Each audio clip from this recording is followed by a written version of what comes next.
Welcome everyone to the Everything Show and happy 4th of July. Independence Day! 4th of July. Oh, I lost my hat.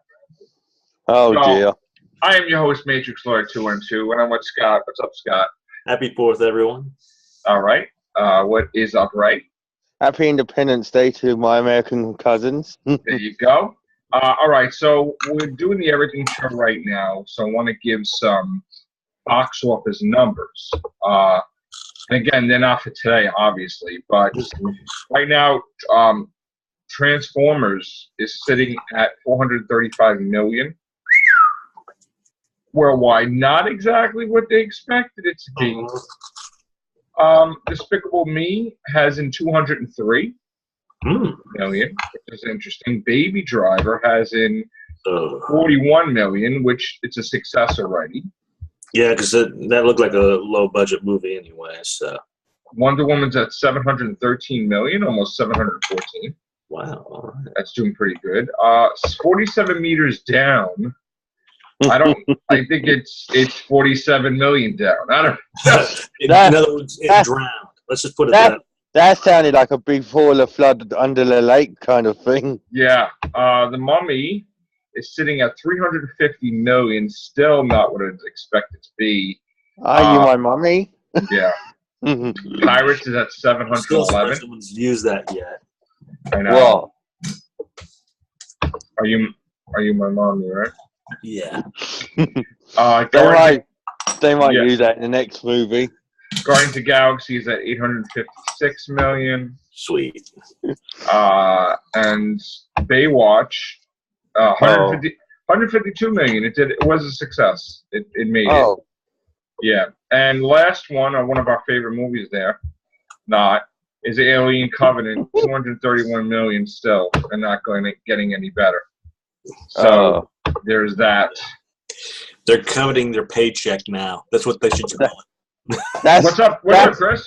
What's up, Chris? Hey, Chris.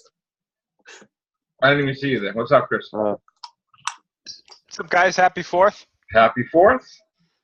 Happy 4th, Chris. Yeah, we were just doing a quick box office thing. Well, like run through, finishing off with Alien Covenant. The abomination that is Alien And we know that was a big success, right? So you just named the next movie Alien Abomination. Was there an Alien Abomination movie, like a B or C or a Z movie? I don't know. I thought that was Alien 3. Yeah, that's basically what that was. Speaking of that, I mean, it sounds like they're still moving ahead with the next one. Oh Jesus! Apparently Ridley Scott's saying, the engineers are coming back, and the engineers should be coming back to fix this last movie, or just fix the Alien franchise. Altogether. Where was the engineers? Hiding in the toilet. They were getting their ass kicked last time. Dave. Apparently those weren't engineers. Apparently. Oh. Those aren't engineers now. What? Yeah. What?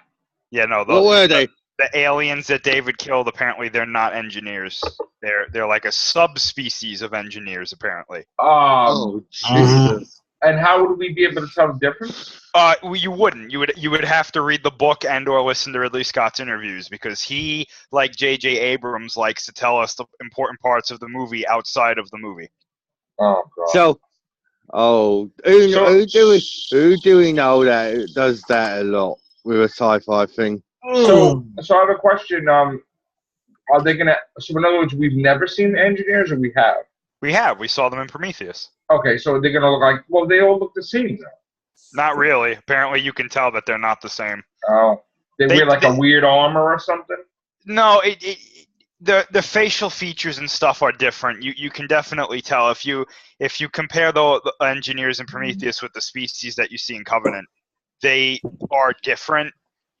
However, apparently they are of the same species, but the ones in Covenant are like a subspecies or a subgroup of them or something. So they're the poor, and they're the engineers of the rich. Is that what we're saying? I wouldn't say it like that. No. Okay. Think of it more like Neanderthal man and us. Yeah. This ain't Gallifrey, Joe.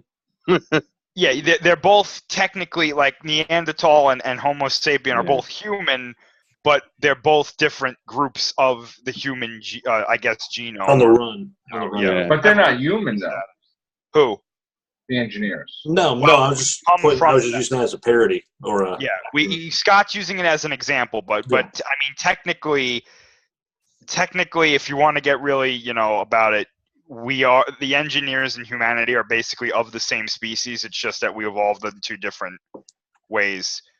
So they created us. Is that what they're saying? That's why in Prometheus they're like, oh, look at that. Our genome is basically 100% like theirs because they, what they're trying to say in this movie is that the greatest common ancestor, which is like the basis of the theory of evolution, other than like survival of the fittest, it's that all like humanity and stuff all had one species that we rose from, and in this case they're saying it was one of the engineers.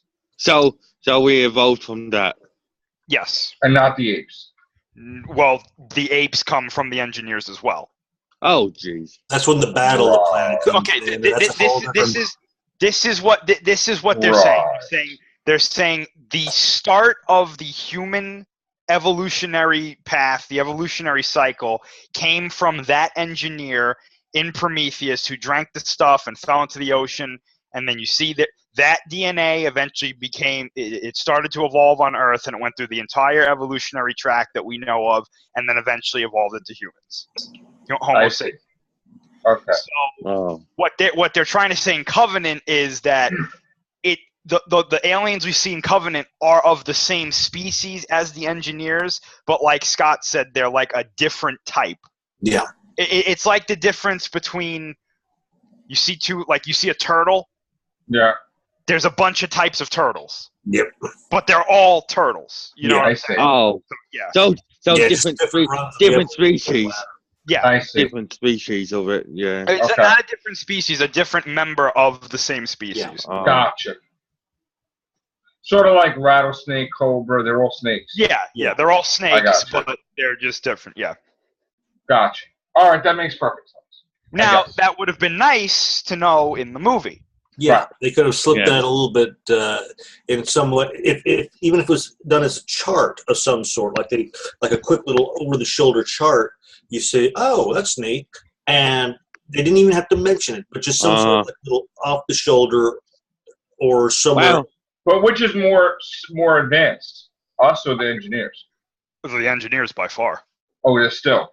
By far. Okay. Well, you have to think about it like this. They had space travel before we were even created. Right. So, I mean, at that point, we would never. It's kind of like the actual theory of extraterrestrial life, that they are so much more advanced. If there are races out there, they are so much further advanced than us that we would never be able to catch up to them. Right. Gotcha. Ever. Because while we're improving on our technology, they're improving on generations of technology that have like surpassed us by millions of years. So it's like you'd never be able to catch up to them unless somehow they started to become extinct or something. And even when you get to that level of advancement, the idea of extinction starts to become less and less possible. Yeah, because you're able to go off world and whatever, colonize things. And what you were saying, Scott, about it would have been nice for them to describe it in a movie. Perhaps what we'll get is in the DVD. It'll be on a commentary or something, or a deleted scene. Yeah, exactly. Yeah. So, all right, so that's the alien thing. Abomination. I guess there's another alien movie, so get ready for it. And like I said, Alien Abomination. When is that going to be scheduled to be made? In a couple of weeks, or? Apparently, he's ready to go soon. Ridley Scott. Soon. 6 weeks. That's what I've heard. Is that he's ready to go soon. Well, before they change their minds. Yeah, exactly. Yeah. The budget's the same. I don't know about that, to be honest with you. Okay. All right. So the title was still Alien Awakening. As of right now, I think so. Yeah. Okay. All right. Well, you know what? Maybe he'll do better, or maybe not. Is it neomorphs or is it xenomorphs? I'm assuming it's going to be. I think we're actually going to see the real xenomorph. I have an idea of how that's going to happen, and if that idea is true, I don't like it at all. They're going to CGI it, or they're going to go with the... No, not like that. I mean, in the actual story itself. Oh, okay. Okay. If you look at the xenomorph, the protomorph is what it's called now, that that was in Covenant. Right. People are saying, you notice it looks like a regular xenomorph, it just doesn't have the biomechanical parts on it. I have a funny feeling that David is going to find a way to implement his parts into the xenomorph life cycle, and that's where they're going to get it from. Oh, Great. That would have So been better if they had set it up to where it was some sort of like exoskeleton, like a. But are they going to have like eventually the? Fully developed it through time. Are they going to have eventually the xenomorphs just destroy the engineers totally? I have no idea. It's possible. Hey, anything's possible. Because remember, they have to eventually, they have to make all of this lead to what happens to the derelict ship on LV-426 in Alien, and there are so many inconsistencies between that, just that set piece and what we saw in Prometheus. Like I didn't even know this. I found this out recently, that if you look at the engineer in Prometheus or the engineers in Prometheus, and you look at the space jockey in Alien. The space jockey in Alien is like twice the size of the engineers. Mm-hmm. Oh wow! It's like not like it like they were able to. I never noticed it, to be honest with you. They showed. Look, you see, the humans are actually climbing on this engineer, quote unquote, in Alien, whereas in Prometheus, it's only a couple of feet taller than the humans there. So how the hell is this? Could it be that's just like a statue? And they were just... No, it was an actual space jockey. It was an actual life form because a xenomorph broke out of it. They were implying that this thing was face hugged at some point, and an alien broke out of it because that's how it died, apparently. So an alien could be like 15 feet tall or something like that? Well, the idea of, and this was one of the original ideas for Prometheus, was we were going to see what a xenomorph was like if it infected a space jockey / engineer, and it was going to be called an ultramorph. And it was going to be this like 15-foot tall, like you said, white xenomorph that had like, it was really strong. But the thing that was about it, like its special development other than what it looked like, was it was actually really intelligent. So it may or may not have been able to fly a ship because of the intelligence that it got from the engineers. And I was like, that sounds like a really cool idea. Mm-hmm. And then Fox was like, nope, no xenomorphs. No xenomorphs in this movie. And Ridley Scott was like, can I put the thing at the end? And they're like, yeah, because it's not a xenomorph. Wow, so they stepped in. That's interesting. That's what I say. It sounds like something else that we know. Mm-hmm. Yeah, just like somebody stepped in, or they maybe changed their mind that the master can impregnate himself and have him. Exactly. Ew. Was that true? Yeah. I heard that was a rumor. Was that true? It was on Radio Times. Oh, gosh. I mean, why would it be on Radio Times if it wasn't? Radio Times don't book crap out, do they? Oh, I don't know. Not that I know of. I've never heard of Radio Times thing that was like years ago. I don't really use them as much as a resource. I don't really either, but I mean, unless Moffat's afraid of the backlash and he's going to just say, "Oh no, that's nonsense." But well, I heard that someone left that in a comment section that I saw before the episode came out. That they were like, "Oh, it's a good thing that they didn't have the Master and Missy have a kid or get impregnated." And I was like, "Wait, what?" So he's his own uncle. The thing is that to them it was a prank against Chibnall that they were going to do it, but that wouldn't have been a prank. That would have been like a devious. Not funny thing where you would have pissed off the showrunner, but that's their sick, twisted sense of humor. So in other words, it would have been real. Yeah. But he would have had a serious problem then that he would have to deal with because they would have dictated his seasons. So then they'd have to make the kid a daughter because it would be Missy's daughter. No, I mean, I don't know. But thank God it wasn't done, though. That's the main thing. And I think Chibnall was like, I know if I was him, I would have been pissed if they would have. Well, if I was him, I'd be pissed now, still, because then I'd be like, "Oh yeah, what did you want? The Weeping Angels in an episode? Not happening." So, yeah, that's slimy. I mean, it's their weird intellectual sense of humor, and that isn't funny to me. But let's go to something else. What's going on with Spider-Man now? Anything else on the subject of?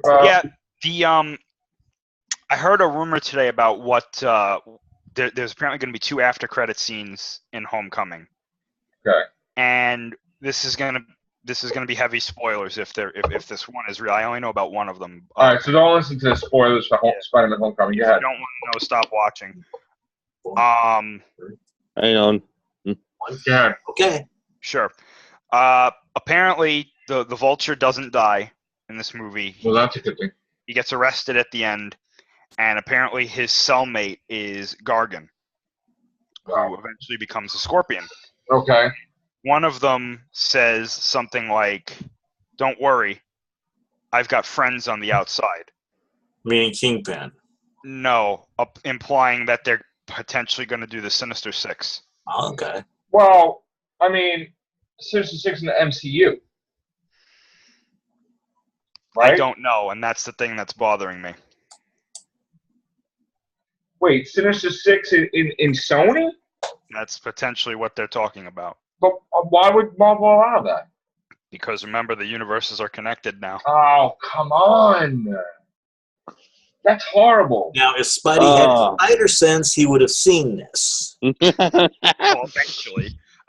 But first of all, his spider sense ain't that good that he's going to know what they're talking about. I know. I mean, if you want to talk about landing on your feet correctly or missing a certain punches, but then again, the stronger a person is and faster they are, his spider sense wouldn't work as fast because obviously it's not a perfect spider sense because he has to have some limits. But it's not perfect. Well, it's not perfect anyway. He's lost it. No, he don't lose it. He just doesn't have it, right? Or we don't know if he has it. Well, if he has it, he apparently doesn't use it or it's not in. Or they just don't say it. Yeah, which is stupid. So, All right. So I don't know what I'm kind of uneasy about the whole Sony and Marvel thing because if I don't know what's happening, I don't like that because then bad things could happen. I think. I mean, the thought of a failure Sony movie linked with Marvel, I don't know if they would like that. No. So I'm really uneasy about this alliance. No. So, all right, we have that. What else do we have, Chris? Anything?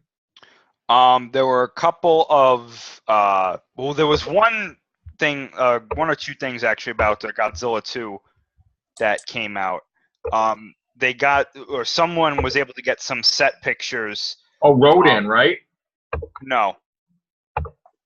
They were able to get some set pictures from the set there. They're filming in Atlanta right now, and it looks like there's a lot of destruction on the set. There's like flipped over cars and rubble, and they said that specifically they said that they heard the monsters' roars on set. Now there's no audio recordings, but this kind of leads into the second thing that I saw.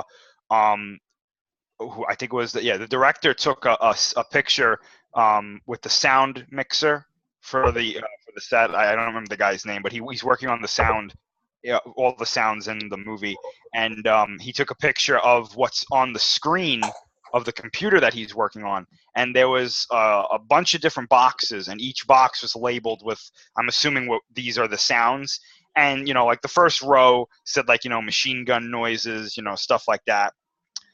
As you got down to the other rows, because they were in like boxes, you saw on there it said Ghidorah roar, Mothra roar, Rodan roar, Mothra angry roar, Rodan pain roar, and then the one that everybody's like, what does that mean? Godzilla classic roar. So I don't know if they mean classic as in 2014. I wouldn't call that classic. They're probably talking about the Raymond Burr one.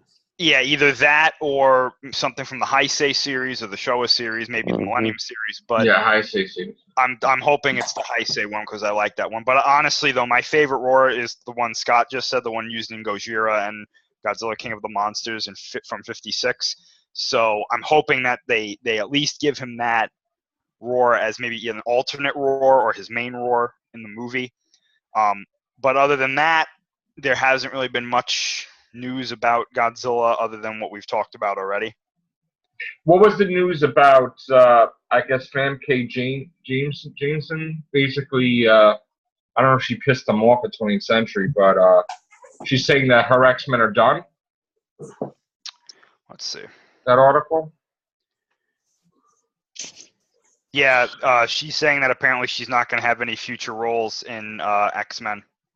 Yeah, because they replaced her character. I mean, they've, you know. They also said that Quicksilver's coming back for the next one. Well, but that's to be expected. I mean, he did so well, you know, and they'll probably reveal to him that he's Magneto's son. So, yeah, you know, that's cool. I heard Jurassic World 2 or whatever. That's going to be done filming in a week or so, I guess. Yeah, it's almost done. And actually, someone got leaked set photos, so this is spoilers for that if you want to hear it. So, but if you don't want to hear it, stop watching. Go. The T-Rex animatronic was on set, the original one that they used in Jurassic, or not the original animatronic itself, but the character, the T-Rex from the first film and Jurassic World, that it was on set. So nice. Oh yeah, that's going to show up again. That's really good. That's cool. That's really good. What about what truth about Creed 2? Did you hear about that? I did. It's kind of funny. I was talking to my dad about this a couple of days ago or yesterday because he's a big Rocky fan, and so apparently, I guess in Creed 2 he might fight Ivan Drago. Oh, because Ivan Drago killed his father. Yeah. And Sylvester Stallone wasn't going to do Creed 2. And then I guess for the past, I don't know, whatever, he came up with this brilliant thing that he got a picture with him together. Like, they mixed and matched things. And he's like, and people are losing it, like happy that I haven't heard anything negative about it. What do you think about that? I think it would be cool. Why not? Oh, I'd be ecstatic to see it. Yeah, I would. Anything. A son, I would think that would be a good thing to do. Yeah, no? Son avenging his father and that. Maybe they could say that he, after the loss to Rocky, he was so angry and he became the top guy for like decades or whatever, right? Maybe or something, or he just got mad and whatever. But I want to see. I guess he won't be a champion until the third one. Creed. I guess they're building him up. Yeah. I think the biggest mistake was killing off Paulie. That they should have Paulie in the movie at least. Oh, I like Paulie. Too bad they couldn't still put him in there. Like, he thought he was dead. Maybe something happened and he's really alive or something. I mean, if a comic relief, I think that would have been fantastic to have him in there. Still. Yeah. But anything else we got today, Chris? Was there any? Yeah, there was something kind of big that came out for Star Wars. This came out a couple of days ago. Now, this is kind of a weird story. It's not going to sound like anything big, but personally, I really like this story because something I really like that wasn't canon is now canon. So we got some news about the hero characters in Star Wars Battlefront 2. Okay. And the story of Battlefront 2 is canon. So the game is canon. So whatever happens in that game happens in the story. I saw that. And they released one of the abilities that the Luke Skywalker hero character is going to have. And it's specifically, I believe, for his episode 8. Well, it's after episode 6, episode like 8-ish, I guess, Luke. So I guess you could say episode 7 Luke as well. But he has the Force ability Force Repulse. Now, if you guys know anything about the Legends canon, Force Repulse is a dark side ability where the user basically creates a wall or a dome of force energy that shoots out from their body in every direction and just pushes whatever is around them, whether it's surrounding them, in front of them, behind them, on the sides of them, above them. It pushes everything back. And it could be so violent that if you're too close to the person when they do this, you can be obliterated by the force energy. Wow. Now, is this like a Shin Gojira type of thing? No. This is not a new ability. Joe. This has been in canon for years. Usually, dark side users will do this to cause a lot of damage, to possibly kill whoever's near them. Jedi or light side users who use it usually don't kill anybody with it or wound anybody with it. They usually try to just, if they're surrounded, push their opponents, their enemies back so that they can get the upper hand or they can escape. Basically a force punch. It's basically like a force push in every direction. Yeah. Did Qui-Gon have that? Yeah. No. As far as we know, no. Notable users of it in old canon were Mace Windu, Starkiller from The Force Unleashed. He used it the way I just described, where he actually obliterated stormtroopers that were getting too close to him. He would do that. So apparently the Luke Skywalker character has this ability, which apparently A, is now canon, and B, Luke might have it and possibly use it in Episode 8. Oh. Nice. So that's a really cool ability. Whether or not they're still going to consider it a dark side ability, I don't know. I think it would probably be. But it's one of my favorite, if not my favorite, Force abilities, just because the visual of it is so, like, it's just so cool to see, that. Yeah. The way it's they so, describe... Go ahead, Red. Go on, Chris. I was just going to say, it's so rewarding to watch, isn't it? Yeah, the way they describe that the character is going to use it is, it's a little different than it used to be in Legends canon. Apparently, he focuses the Force energy into the ground, and it shoots out like a shockwave. Oh. Instead of just like a big explosion, which I think sounds cool. I think it's a nice touch. It sounds better. Yeah. Yeah. So I'm thinking if the stories of Luke being surrounded by the Knights of Ren or whoever, and he has to fight all of them, I'm assuming there's going to be a point in Episode 8 where he gets surrounded and he uses this ability to push them back. That would make sense. Wow. That would make perfect sense, wouldn't it? If he used that. I think that'd be great. That would be the most Now, coolest thing they could actually do in the movie. Actually. you could just, I'm not being rude, you could just imagine it with today's CGI, couldn't you? Oh, yeah, doing an effect like, I mean, you could use stuntmen for that. It actually wouldn't really be that difficult to show because, I mean, the Force is invisible, so you don't have to show, like... Because look at how they did Superman and Supergirl's takeoff. They could do that little rocky ground type of setup. Yeah. If you just get the stuntmen in costume and you put the harnesses on them, you put the protective pads around the set, and then you have Mark Hamill or whoever do the motion into the ground, and then you have the ground shake. You pull the stuntmen back. It probably wouldn't really be practical effect. I mean.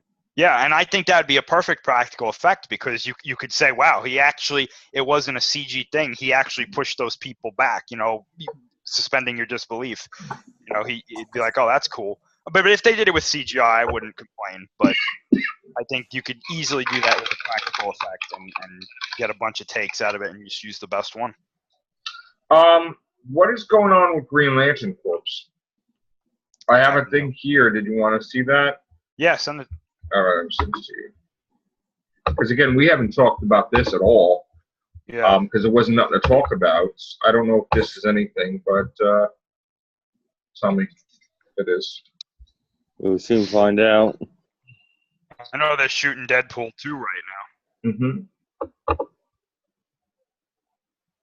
That's Ryan Reynolds doing all the funny stuff.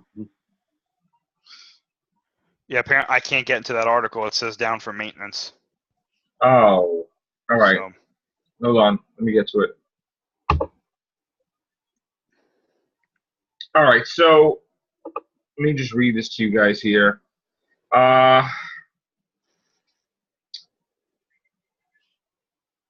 Rise of the Planet of the Apes director Rupert Wyatt is currently attached to helm the Green Lantern Corps for Warner Brothers. Let's see. It says the Green Lantern Corps is scheduled for July 2020. Is that accurate? I didn't know that was set. I think that's the tentative release date right now. Yeah. Okay, so he's got time, I guess, if he was going to do it, but they don't have him signed yet. What do you think? Mark Gatiss came out today, by the way, and said that Sherlock is unlikely to continue. Their schedules are too crazy. There's no window that they could even remotely get them together at the same time to do anything. So, not that they're trying to say it's over, but it looks bleak at this moment in time. What do you think about that? I think that they eventually, when they get the chance, I think that they should do a 2-hour movie and just end it there. Yeah, as far as BBC goes, BBC had put a lot of pressure on Stephen Moffat and Mark Gatiss to get a season 5 and a 6, but their hands are tied. They don't want to end it. So if they get them back, they want to do a whole nother season, and then they don't want to have nothing that's going to make it final, like done. You know, so they figure the season will end it off regularly, and they just keep continuing. I would hope that they bring Moriarty back, but everybody would, I'm sure. But Scott doesn't want him. No, somebody set up a firecracker. Yeah. That's Moriarty trying to find Joe. Yeah. Moriarty's pretty cool. Other than that, I think that is... Were we going to talk about anything else? I'm trying to remember, Chris. Was there something else we had to talk about? Let me see. Oh, the Love Bug. Herbie, the car. Oh, no. From Disney, it's going to be a TV, either a TV series or a movie. They're trying to reboot it. So, all right, now I found what I wanted to talk about. So, Marvel Legacy basically is going to start in, I believe it's going to start in October. So, right now, let's talk about it, certain things that have happened in certain storylines, which I have the outline here. Well, I'm trying to have the outline, but they won't let me click into it. Okay, here we go. It's interesting. Again, Spider-Man is done by Dan Slott, who's a Whovian. He's got a storyline called The Fall of Parker in Amazing Spider-Man 789, which is the biggest numbering, I believe, of Marvel right now. They got all this. They got the Hulk's going back to. By the way, the Hulk was alive as of last week. Captain America resurrected him. I'm sorry, Hydra Cap, to be on his team. So Bruce Banner and the Hulk are back. Is he Nazi Hulk now?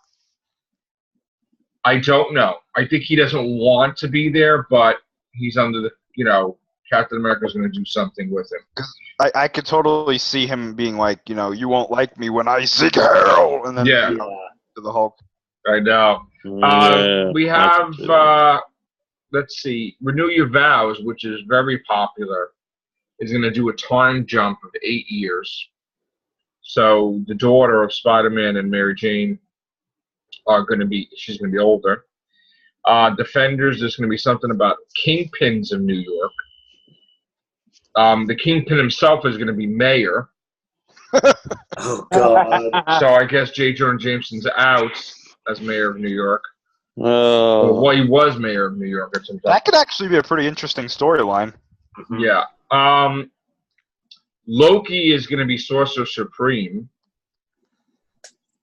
And there's going to be an Infinity Quest in Guardians of the Galaxy.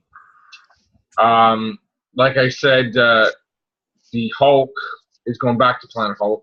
Tony Stark's going to wake up from his weird coma from Civil War II. He's been in a coma since Civil War II, but his brain patterns has been a computer program that's been fighting against Hydra Cap. There's going to be a thing about the fate of the Four, meaning the Fantastic Four. The death of the mighty Thor, which is the female Thor, she's going to die. God. There's something about the Fantastic Three. Shouldn't that be the Thrilling Three? I don't know. The Terrible Three. They're talking about giving Frank Castle, the Punisher, Iron Man armor. Oh, God. What the hell? And he's going to become War Machine. Oh, Jesus. That'd be like if somebody made a movie and gave Peter Parker an Iron Man suit. They're doing it already. Spider-Gwen is going to get the Venom symbiote in her universe. Ooh, that should be interesting. I'll have to say that should be interesting. As long as she doesn't turn emo, that's fine. Yeah, Sinister 6 are coming back, a new Sinister 6. Well, Ghost Rider is coming back, but I believe it's Johnny Blaze. Good. So it's War at the Gates of Hell. Let's see. They're calling the U.S. Avengers, which I'm surprised that's still going on until it was canceled, Cannonball Run.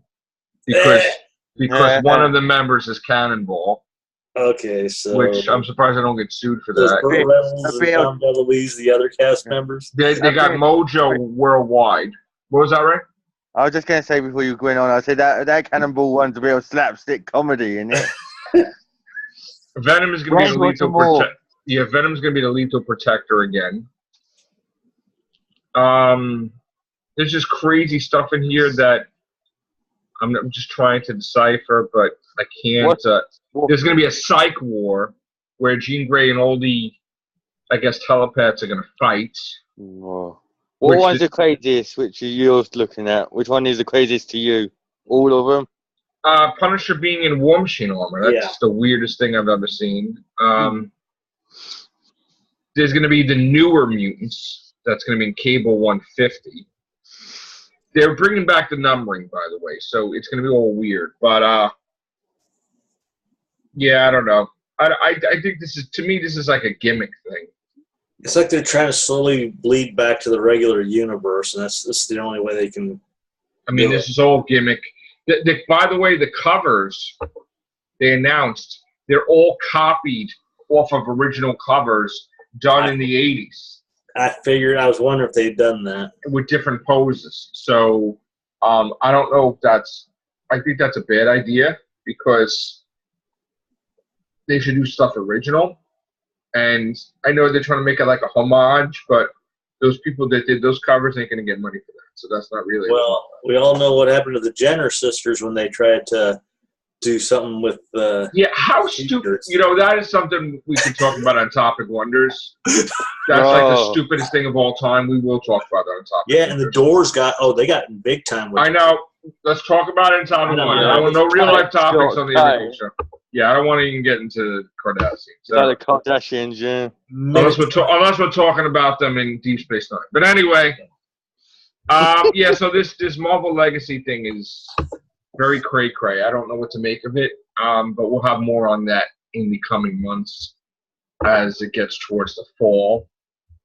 Also, there's a huge build-up for Spider-Man because he will have his 800th issue, which is after that, probably in the winter, which they're building up.